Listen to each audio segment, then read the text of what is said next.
প্রশংসা আল্লাহর, গুণগান আল্লাহর, গুণকীর্তন আল্লাহর, স্তব স্তুতি ভালোবাসা তকদির হায়াত মওত রুজি জান্নাত জাহান্নাম পুলসেরাত সব কিছুর মালিক আল্লাহ। আজকে আমাদের এক আলোর দিশারি আয়োজিত তাবলিগি জলসায় সেই মহান মুনিব আমাদেরকে বিভিন্ন ব্যস্ততার ভিতর দিয়ে ও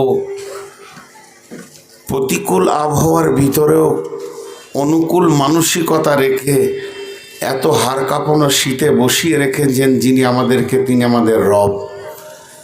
সেই মুনিবের দরবারে একবার হৃদয়ের ভিতর থেকে শুকরিয়া করি আলহামদুলিল্লাহ।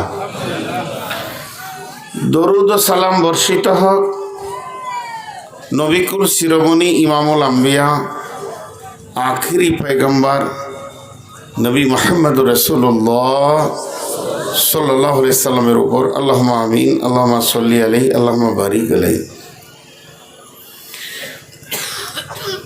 আমি প্রতিদিনই জলসা করি, আল্লাহ আমাকে এটা আপনাদের দোয়াতে প্রতিদিনই একটা ডিউটি দিয়েছেন। আজকের বিষয়টা পুরো ভিন্ন। আমাকে এই দাওয়াতের ওপরে বছরে হয়তো ৫-৭টা কথা বলতে হয়, তার মধ্যে সামনে এই মাসেরই ২১ তারিখে আছে অল বাংলাদেশের ৮-১০টা জেলার সম্মিলন। সেখানে আমি থাকি, আল্লাহ রহমত আপনাদের দোয়ার বরকতে। তা আজকে পুরো একটা দায়িত্বের ওপরে কথা বলবো বলে নিয়ত করেছি।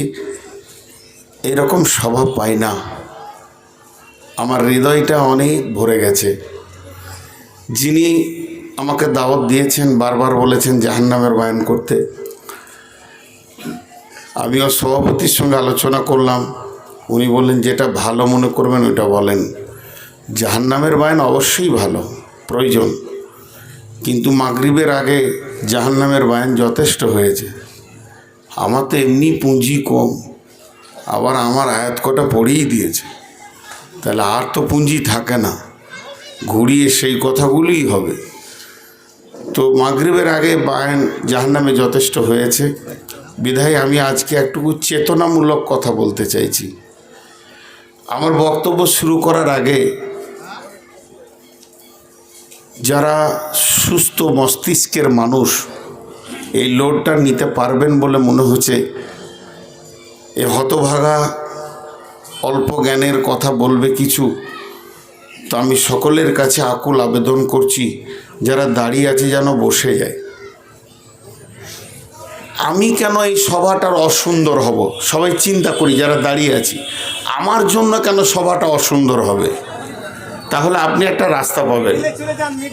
এইদিকে যারা দাঁড়িয়ে আছেন বসে যান, চেয়ারওয়ালারা পেছুতে থাকবে, খালি চেয়ারে বসলে, আর এখানে একদম চেয়ার না, একদম নিচে বসতে হবে। আমি আপনাদেরকে এখানে অনেকটা জায়গা ফাঁকা আছে, এই ভাইদেরকে বলছি আপনারা চলে আসেন। মিডিলে যাদের ফাঁকা আছে আল্লাহর ওয়াস্তা দিয়ে বলছি, আপনি আল্লাহর গোলাম, রসুলের উম্মত, আমিও আল্লাহর গোলাম, বিধায় আপনারা ওই জায়গাটা একটু আগিয়ে নেন, একটু আগিয়ে নেন। আমি না একটা মানুষকে বলছি, আমি তো অন্য কোনো প্রাণীকে বলিনি। মানুষ যার হুঁশ আছে সেই তো মানুষ, বিধায় এই জায়গাটাকে চট করে পুরা করে নেন। এই জায়গাটা আপনারা আগিয়ে বসেন, পেছনটা খালি দেখতে পাবে, তাহলে আর কোনো লোক বসবে। পেছন দিকটা খালি করেন। সকলে একবার আজকের এই মুহিত সভাতে আসতে পেরেছি, এর জন্য শুকরিয়া করি, বলি আলহামদুলিল্লাহ। আরেকবার বলি আলহামদুলিল্লাহ। এখানে মাগরিবের আগে থেকে এবং মাগরিবের পর থেকে যতগুলো বয়ান হয়েছে সব আমি শুনছি, কিন্তু বর্তমান মুসলমান হারিয়ে গেছে।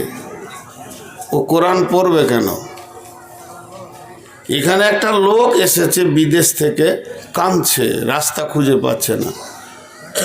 তখন ও মেন্টাল অসুস্থ আর কি, ট্রেনে চেপে চলে এসছে। তোকে জিজ্ঞেস করছে তোমার গ্রামের নাম কি? জানি না। তো জেলাটা? হ্যাঁ। থানা? জানি না। তোমার বাপের নাম? জানি না। তোমার নিজের নাম? জানি না।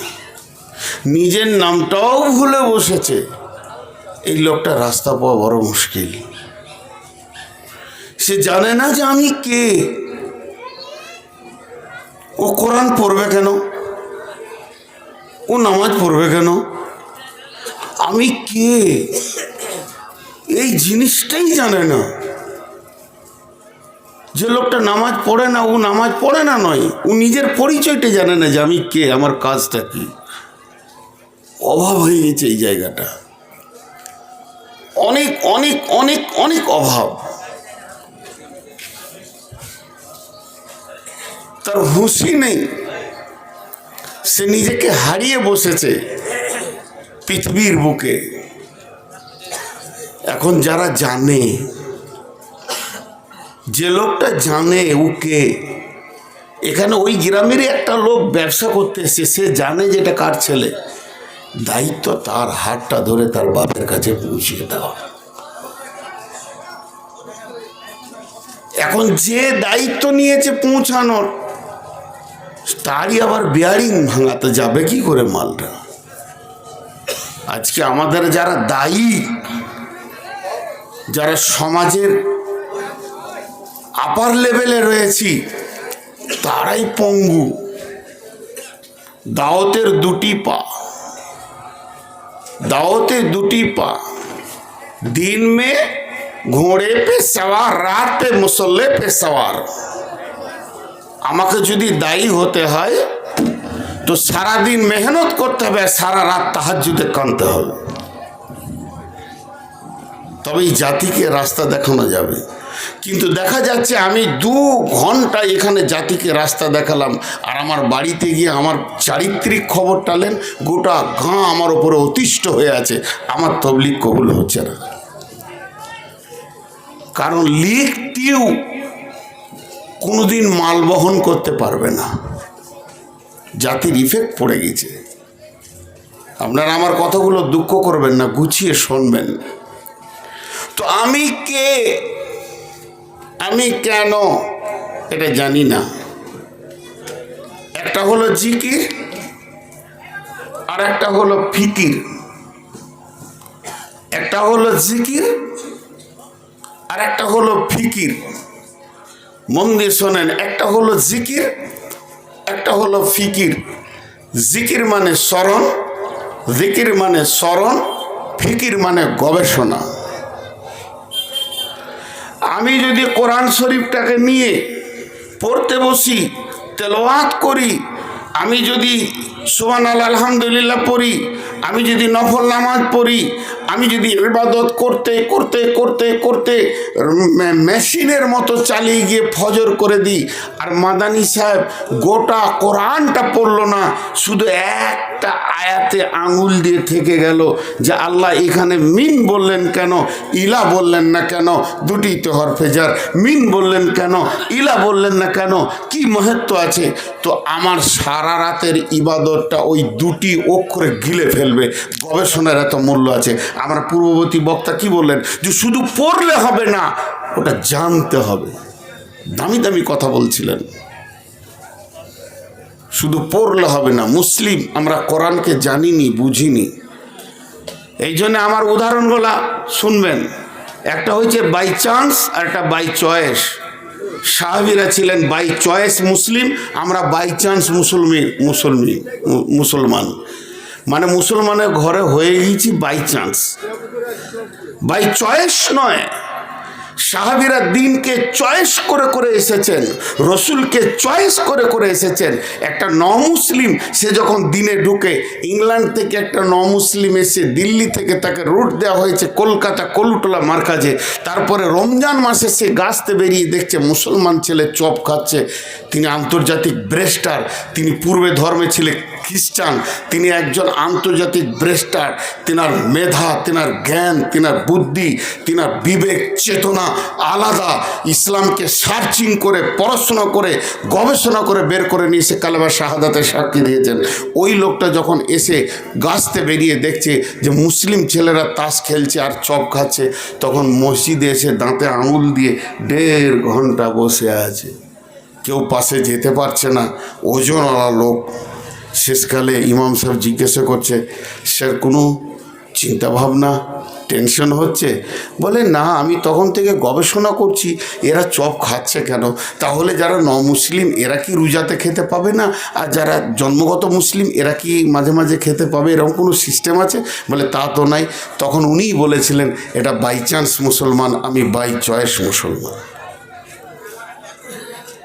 বর্তমানে যারা মুসলমান ঘরে আমরা জন্ম নিয়েছি তারা ইমানকে বিক্রি করে ধন সম্পদ বাড়াচ্ছি, আর যারা নতুন মুসলমান হচ্ছে তারা ধন সম্পদের বুকে লাত মেরে দিয়েছে, ইমানকে কবুল করছে। এই দুটোর মধ্যে আসমান জমিন পার্থক্য আছে। তো আমি কে, আমি কেন, আর কিছু করতে হবে না। জীবনে সুবহানাল্লাহ অনেক পড়েছি, সুবহানাল্লাহ সুবহানাল্লাহ সুবহানাল্লাহ সুবহানাল্লাহ সুবহানাল্লাহ সুবহানাল্লাহ সুবহানাল্লাহ সুবহানাল্লাহ, আলহামদুলিল্লাহ আলহামদুলিল্লাহ আলহামদুলিল্লাহ আলহামদুলিল্লাহ আলহামদুলিল্লাহ। এই জিকির করেছি, এই জিকির করব, এই পবিত্র নাম নিব, এর নীতিই থাকেন। এটা মানা নাই, এটা অফ নাই, এটা চালিয়ে যান। ইস্তেগফার করেন, সুবহানাল্লাহি বিহামদি সুবহানাল্লাহি আযীম সুবহানাল্লাহি বিহামদি আদাদা খালকি রিজা নাফসি জিনি তারসি মিদাদা কলবি, সমস্ত চালিয়ে যান। আমি আজকে আপনাদের সামনে বাংলাতে দুটি জিকির দিচ্ছি, শুধু একবার 5টা মিনিট 10টা মিনিট টাইম দেবেন, নির্জনে নিজের বুকে হাতটা রেখে সারা পৃথিবীকে 25 দুগুণে 50,000 কট দিয়ে দেখলাম এর এটা ভুল, ওর ওটা ভুল, ওর ওটা ভুল, ওর ওটা ভুল। নিজেকে জীবনে নিজের চোখ দিয়ে নিজেকে দেখিনি, নিজের বিবেক নিজের চোখকে খরচা করে বিশ্ব মানবের রিজাল্ট বর্ণনা করলাম। নূর মোহাম্মদের কি ভুল আছে, মাদানী সাহেবের কি ভুল আছে, এ কি করে, ও কি করে, এ কি করে না, ও কি করে না। সারা জীবন মেশিনের মতো van van van van van van করে গীবত চালিয়ে গেলাম। একবার ওই বিবেকটা, ওই চোখটা, ওই চেতনা, ওই উদ্দীপনাকে নিজেকে নিয়ে একবার গবেষণা করি। আমি কোন প্ল্যাটফর্মে আছি, 1 নম্বরে না 2 নম্বরে, আমি ঠিক আছি তো? এর জন্যে দুটি জিনিস আপনি মনে মনে বলবেন। একদিন খালি গবেষণাটা করে আমাকে একবার হতভাগাকে ফোন করবেন। সেই গবেষণাটা কি? আমি কে, আমি কেন, আর কিছু চাই না। আমি কে, আমি কেন। আরেকবার বলছি, সবাই নিজের নিজের 5 সেকেন্ডের বিরতি দিব। একবার সেই সুস্থ মস্তিষ্কে একবার নিজেকে বলেন, এখন চুপচাপ বলেন, আমি কে, আমি কেন। দেখেন আপনি রাস্তা পেয়ে যাবেন, বিরাট হাই রোডের গেট খুলে যাবে, হুস করে খুলে যাবে, আর কোনো চাবি লাগবে না। আমি কে? আল্লাহ কোরআনে বলেছেন, আমাকে এই চেতনা দিতে গিয়ে পেছন দিক থেকে ধাক্কা মেরে বলেছেন। আমি দেখেছি আপনাদের এই দেশের থেকে আমাদের বর্ধমান জেলায় একটু পর্দা বেশি, খুব বেশি নয়, একটু বেশি। তোমার স্ত্রী বাড়ির বাইরে বের হয় না, আমার তো একটাই মেয়ে। ও যখন 3 বছরের 4 বছরের, ওকে একটা 20 টাকা হাতে ধরিয়ে দিয়ে তেলের বোতলটা দিত, ওই তোর চাচার দোকানে চলে যা, বাড়ি থেকে বেরোবে না। তো ও বোতলটা আর টাকাটা নিয়ে যেতে যেতে যেতে যেতে রাস্তায় ওর বয়সের ছেলেরা খেলছে, বোতল আর টাকা রেখে দিয়ে খেলতে লেগে গেল। ও জানে না আমি কি কাজে এসেছি। কেউ হয়তো পেরিয়ে যাচ্ছে, বোতলটা কারে? আমার। তা তুই বোতল, টাকা আছে, মা পাঠিয়েছে তেল আনতে, খেলতে পাঠিয়েছে। তখন আবার ধুলো ঝেড়ে উঠলো, না আমার কাজ ছিল, কাজটা করিনি। তো আমরা তার থেকেও শিশু হয়ে গেছি। আমি কে, আমি কেন, এ খবর নিজেকে জানি না। আমরা আমার পরিচয় থেকে বেরিয়ে চলে গেছি। এখন দরজায় লিখে দিচ্ছে, গেটে গেটে লিখছে, বড় বড় প্লাগারে দিয়ে দিচ্ছে সিমেন্ট কোম্পানি, আপনার বাড়িটাই আপনার পরিচয়। যে জমি বেচে এখন মানুষ বাড়িতে লেগে গেছে, টাইলস লাগাবো, কারণ ওইটাই পরিচয়। মৌলানা শওকত সাহেব আফসোস করে বলছে যে পৃথিবীতে কোনো হাদিসে বলে নাই, কোরআনে বলে নাই, মুফতিতে বলে নাই, মহাদ্দিসে বলে নাই, ডাক্তারে বলে নাই, মাস্টারে বলে নাই, মৌলানা বলে নাই, মুফতি বলে নাই, মাদানি বলে নাই, ইমাম বলে নাই, মজ্জেন বলে নাই, হাজি বলে নাই, গাজী বলে নাই যে তোমার বাড়িটাই তোমার পরিচয়। খালি কোম্পানি বলে দিয়েছে, এক চান্স লেগে গেল। অথচ বিশ্বনবী বলছে তোমার সলাৎ হলো তোমার পরিচয়, তুমি মুসলিম, তার পরিচয় হলো তোমার সলাৎ। মাথা ঘামছে না জি? খুতবাতে বলে নাই, বক্তব্যে বলে নাই, জালসাতে বলে নাই, বক্তাতে বলে নাই, মাদানিতে বলে নাই, কোনো দার্সে বলে নাই, কোনো জুমার খুতবাতেও বলে নাই যে একটা ভোটের অনেক দাম। বরং হাজারবার বলা হয়েছে 2 রাকাত নামাজের অনেক দাম। নামাজ ছেড়ে দিয়ে ভোট দেওয়ার জন্য জান দিয়ে দিয়েছে। একটা ভোটের অনেক দাম, একটা ভোটের অনেক দাম।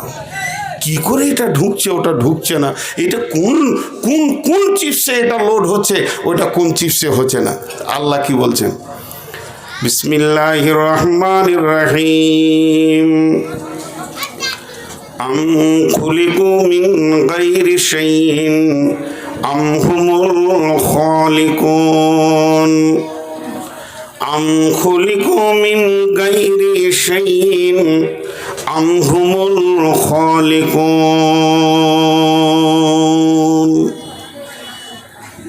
আল্লাহ দুটো প্রশ্ন করলেন। আল্লাহ দুটি জিনিস জানতে চাইলেন, যার অর্থটা এরকম: তোমাকে কে কেউ সৃষ্টি করেছে, না তুমি নিজে নিজে সৃষ্টি হয়েছ? বাস। তোমাকে কে কেউ সৃষ্টি করেছে, না তুমি নিজে নিজে সৃষ্টি হয়েছ? এখন আমি আমাকে জড়িয়ে ধরে বলছি, আপনাদের কাছে প্রশ্ন রাখছি, আমাদেরকে কেউ সৃষ্টি করেছেন, না আমরা নিজে নিজে হয়েছি? একবার হালকা আওয়াজে উত্তরটা দেন, কারণ আমি খুব ইউটিউবারদেরকে আমি চলতে ফিরতে দিব না, তাতে আমার বক্তব্য আপলোড করার দরকার নাই। আমি এমন কোনো দিগ্গজ পণ্ডিত নয় যে আমার বক্তব্য নিতে হবে। মূর্খ বক্তা যদি পৃথিবীতে একটা আছে তো নূর মোহাম্মদ আছে। পেটে না আছে হাদিস, না আছে কোরআন, না আছে নুহু, না আছে সার, আর বকে বেড়াচ্ছে, লোক শুনছে, এটা আল্লাহর দান ছাড়া কিছুই নয়। এই মূর্খটা ডাউনলোড করে কোনো আপলোড করে কোনো লাভ নেই, বেশি উঠতে দিব না, খুব ভালো ভালো নয়। আমি আপনাদের কাছে প্রশ্ন রাখছি, আমাকে সহ একবার উত্তরটা দেন। আমাদেরকে কেউ সৃষ্টি করেছেন, না আমরা নিজে নিজে হয়েছি? করেছে। তাহলে নিজে নিজে হয়নি। তাহলে যিনি করেছেন আমাদেরকে বানিয়েছেন, যিনি আমাদেরকে পাঠিয়েছেন, তিনি সুস্থ মস্তিষ্কের না পাগল? বলেন। সুস্থ মস্তিষ্কের। তাহলে কাজ আছে। পাগলের কাজ, দাঁড়ান 1 মিনিট, বহুত দূরের। হ্যালো, বলো বলো, তাড়াতাড়ি বলো। আচ্ছা ঠিক আছে, আমি তোমাকে ফোন করছি 1-8 ঘন্টা পর, একটু ব্যস্ত আছি। একমাত্র উদ্দেশ্যবিহীন কাজ কার কাজ? পাগলের কাজ। পাগল হাঁটে, কোথায় যাবে জানে না। পাগল একটা বাঁশকে এরকম করে কোপাচ্ছে, কি করবে ও জানে না। আচ্ছা, একটা ছোট্ট প্রশ্ন ছুড়ে দিই, আল্লাহর হস্তে মুখগুলো খুলেন, ভালো লাগবে। মশা মাছি কোনো কাজে লাগে না, তাহলে কে বানিয়েছে? আল্লাহ। পাগল? মশা মাছি কাজে লাগে না, বানিয়েছে কে? না আল্লাহ। তাহলে আল্লাহ পাগল? অঙ্কে তো দাঁড়াচ্ছে এটা। নাউজুবিল্লাহ, সুমা নাউজুবিল্লাহ। আল্লাহ কোরআনে বলে দিয়েছেন, বিসমিল্লাহির রহমানির রহিম, রব্বানা মা খালাকতা হাযা বাতিলান সুবহানাকা ফাকিনা আযাবান নার। আল্লাহর যত সৃষ্টি আছে একটাকেও আপনি বাতিল দেখাতে পারবেন না। সব ঠিক, কোনো না কোনো কাজে নিয়োজিত আছে, সব ঠিক, কোনো না কোনো কাজে নিয়োজিত আছে। কিন্তু যদি আমি আল্লাহর কাছে জানতে চাই এগুলো আপনি কেন বানিয়েছেন, একটা উত্তর আসবে, একটা। 18,000 মাখলুকাত, কোনো দলিল নাই, হাদিস নেই, বলে আসছে, মুরব্বীরা চলে আসছে। আচ্ছা, বোঝানোর জন্য বলছি, ধরে নেন 18,000 মাখলুকাত। একটাকে যদি কেটে বার করে দেন, একদিকে কত হবে? 17,999। এই 17,999টি মাখলুককে আল্লাহ বানিয়েছেন একজনের জন্য, মানুষের জন্য। খাসি খেতে মন যাচ্ছে চালাও, গরু খেতে মন যাচ্ছে চালাও। এমনকি নিকৃষ্ট প্রাণী শূকর, তার চর্বি থেকে ক্যান্সারের রিয়েতে কাজে লাগছে। তার মানে যে কোনো দিক থেকে প্রত্যেকটা প্রাণীকে আল্লাহ তাবারাক ওয়া তাআলা তার প্রত্যেকটি মাখলুককে আল্লাহ আমাদের গোলাম বানিয়েছেন। হাতির পিঠে চেপে হাতিকে মারো, সে যদি সুড়ে করে ফেলে পেটে পাটা দেয়, চাপ দিতে হবে না, খালি একবার হালকা করে চাপিয়ে দিলেই কাজ হবে, তারপরেও সে মার খায় আর বহন করে। তার মানে সমস্ত আপনার আমার ছেলে অসুস্থ, বকরির বাচ্চাটাকে নিয়ে জবাই করে দিলাম, মাদ্রাসায় সাদকা করে দিলাম, কিন্তু বকরির বাচ্চা যদি অসুখ হয় তা আপনার লাথিটাকে কাটবেন? জি না, ওর জন্যে আমি নয়, আমার জন্যেও।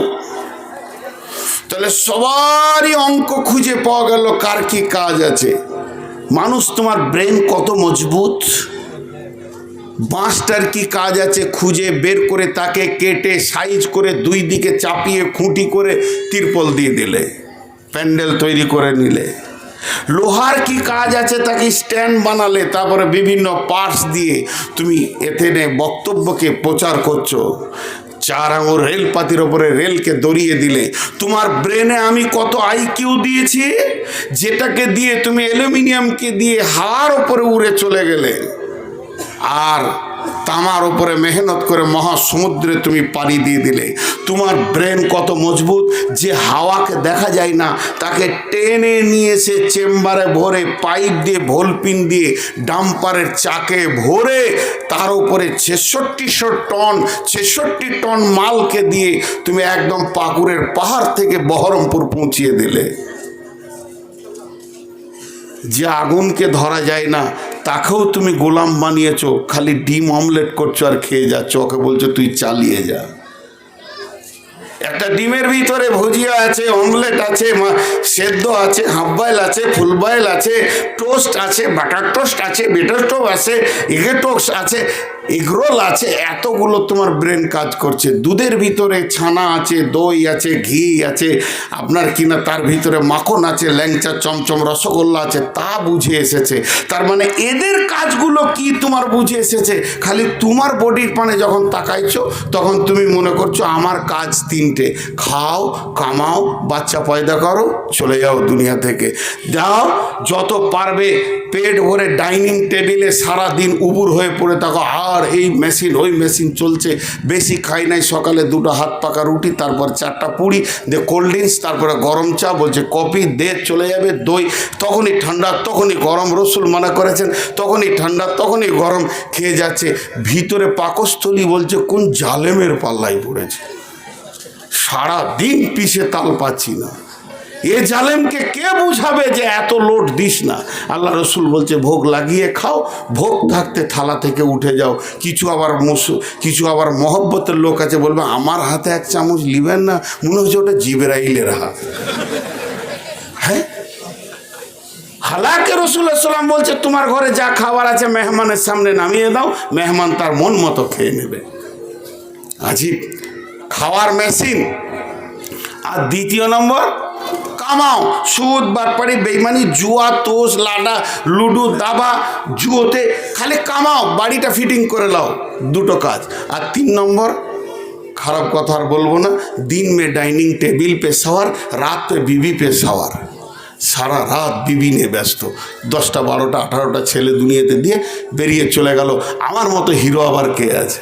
আসলে ওই কাজে ওকে পাঠানোই হয়নি, যে কাজে পাঠানো হয়েছে সেই কাজটা বাতিল থেকে গেল। আপনি 8টা লিভার পাঠিয়েছেন ভুট্টা বইটাকে নিরান দেওয়ার জন্যে, তাদেরকে দিয়ে এলেন, জায়গাটা দেখিয়ে এলেন, তাদের হাতে দয়লি দিলেন, ঘাস হয়েছে নিরাইতে হবে বলে দিলেন। ওরা খালি বিড়ি আর সিগারেট 3 ঘন্টা চালিয়েছে। টিফিন নিয়ে গিয়ে দেখা করছেন কাজটা কত দূর হলো, বলছে বিড়ি মোটামুটি 4 তারা শেষ করেছি, সিগারেটের প্যাকেট 12টা যা ছিল শেষ, এখন বাকি থাকে তা দেন। ঘাস একটাও উঠেনি। আল্লাহ তাবারক ওয়া তাআলা যে কাজের জন্য এই উম্মতকে পাঠিয়েছে, উম্মত সে কাজটাকে বাইরে রেখে দিয়েছে, খালি বাচ্চা তৈরি করার ব্যাপারে ব্যস্ত হয়ে গেছে। কি নারী আর কি পুরুষ, আর তৈরি হয়ে গেছে হারাম হোক আর হালাল হোক, যেদিকে আছে হাঁড়ে নিয়েছে মাল তৈরি করতে হবে। আর সারাদিন ডাইনিং টেবিলে গরুর মাংস, খাসির মাংস, আবার এদিকে আবার মুরগির মাংস, মাছ, ভাজা মাছ, পাঙাশ মাছ, এই মাছ ওই মাছ, 4 রকম ভাজি। মৌলানা সাহেব কিছুই করতে পারলাম না, আর কি করবি তো? ওটা আবার বলছে মাঝে মাঝে আর কি নাম নেওয়ার জন্য, একটা ভাত আর ডাল আর সব যথেষ্ট, কিন্তু এটা বলছে। তো এ আসল কাজ ভুলে গেছে। আমাদের পরিচয় দিয়ে দিই। আমাদের পরিচয় হচ্ছে 3টি। সমস্ত কোরআন হাদিসকে নিংড়ে আমাদের পরিচয় 3টে পাওয়া গেছে। নাম্বার 1, আমরা আল্লাহর গোলাম। নাম্বার 2, আমরা আদম সন্তান। নাম্বার 3, আমরা আখিরি নবী নবী মুহাম্মদুর রাসূলুল্লাহ সাল্লাল্লাহু আলাইহি ওয়াসাল্লামের উম্মত। পরিচয় শেষ হয়ে গেল।